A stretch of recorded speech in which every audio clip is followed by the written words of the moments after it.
ధనానికి మనిషి యొక్క మనసుకి ఒక సంబంధం ఉంది. అలాంటి సంబంధమే అవకాశానికి, ప్రయత్నానికి కూడా ఉంది. మనిషి అనుకుంటాడు, నాకు కొంచెం ధనం లభిస్తే నేను ఏదో ఒకటి చేయొచ్చని. ధనం అనుకుంటుంది, నువ్వు ఏదైనా చేస్తే నేను నీకు లభిస్తాను అని.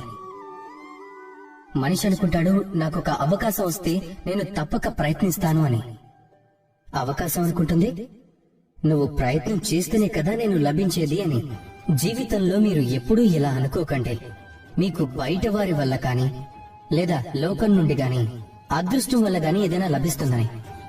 మీ దృష్టిని కేంద్రీకరించాల్సింది తమరి కర్మలపై.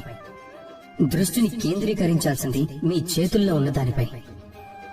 నిరంతరంగా ప్రయత్నించండి. ఎలాంటి కోరిక లేకుండా, దేనిని ఆశించకుండా శ్రమించండి. అప్పుడు మీరు మీ జీవితాన్ని చూడండి.